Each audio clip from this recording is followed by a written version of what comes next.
Hello everybody, Senior Engineer MBA and Investor, and in today's video I want to take a look at this article on Wired.com about CRISPR wants to feed the world. That is the title, but most importantly I found this article because today Twist Bioscience, which actually ironically one of my YouTube commenters mentioned, one of the YouTube comments there mentioned that I should make a video on Twist Biosciences. So take this video as a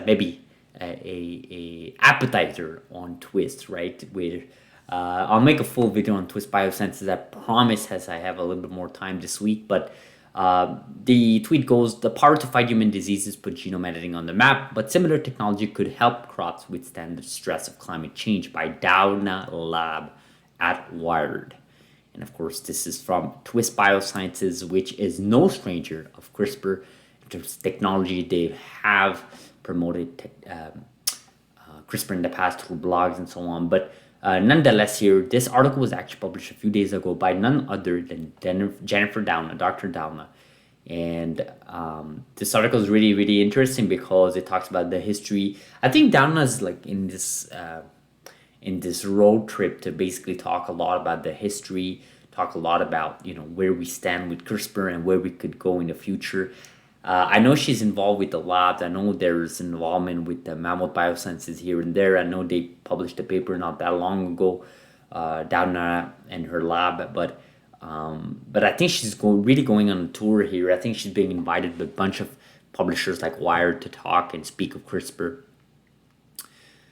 So we took a look at 7,000 disease, right, in 2023. We begin to benefit from new CRISPR-based solution in other areas.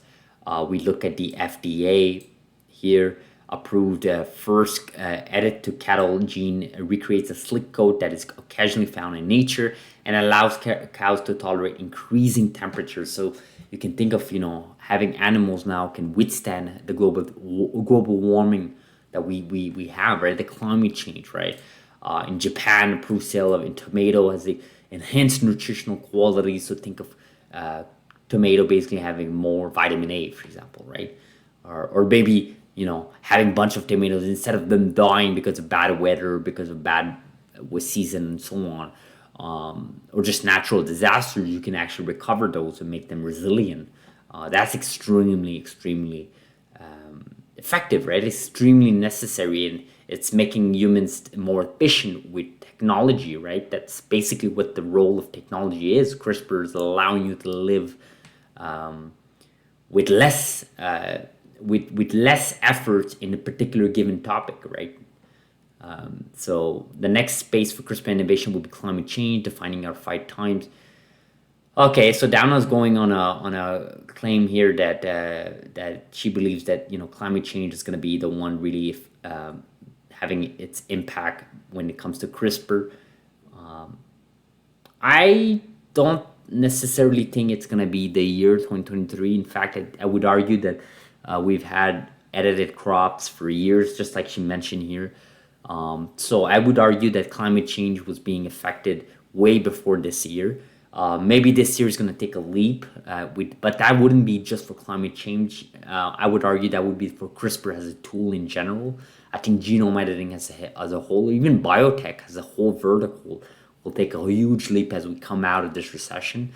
Doudna's point here is that engineering plants, produce more food and other materials with less water or tolerant to temperature extremes. Basically have a direct impact on climate change, which I very much agree with that statement, right? I don't think anybody watching this channel would find reasons to disbelieve this. Anything will help against our current and future fight against climate change, right? The ongoing fight, rather. But to say that it's going to have a huge leap this year, I would argue that it's more because of human therapeutics, right? You see CTX001 from CRISPR Therapeutics. You see NTLA with those two successful programs, which, by the way, is, of course, endorsed by Dr. Doudna and NTLA Therapeutics. You got, the arrival of Prime Medicine in the IPO markets. You got, Mammoth Biosciences potentially preparing for an IPO sometime later this year, as they hired one of their execs a few weeks ago that we've covered in this channel. So I think 2023 will be a huge year. We got lots more data coming in from different companies, but more specifically, we're going to get the first set of data from Beam Therapeutics and Verve later this year. So lots of exciting thing. I am really excited for this year, guys. I think Dr. Doudna's thesis here is that in this article, anyways, that climate change can definitely be tackled with CRISPR, and I wholly agree with that. It's something I've mentioned in the past. In fact, I remember one of our first videos in this channel I covered was actually about CRISPR and agriculture. And I just saw a huge unlock. And I think the only company that has always surprised me, and it's actually part of Doudna's portfolio there, is Caribou Biosciences, the oldest CRISPR company. Yet they have patents in the agriculture side of things. I believe they've dealt with genus, if I'm correct, GENUS, which of course dabbles in the agriculture space. And unfortunately, they just never did anything with that that's really relevant other than gaining a few millions from that deal from genus. Why not explore that further, right? Maybe you're fully focused on human therapeutics, but what if you have a little small division that sort of spins off there? And I can think of like Amazon doing with AWS, in the 2000, your online bookstore, online all of things store. You can buy whatever you want, and on the side they work on this AWS thing, which obviously powers a whole new set of business, which they're obviously getting the fruits of the labor from, right? From all that focus and the relentless focus they did. Of course, that's Amazon's different vertical, but you can sort of apply that for that. Agriculture, in my opinion, is a huge unlock. But hey, I'm not part of those leadership. Who knows? Maybe it's a lot more complicated than I think, or maybe it's not as lucrative as I may make it seem. But anyways, great article here from Doudna on wire.com. Thank you so much for watching, guys. As always, like this video if you haven't, subscribe if you're not. And I promise you, to that YouTube commenter, Twist Biosciences will be a video I make. I'm curious about the company. I'll see you guys in the next video. Thank you.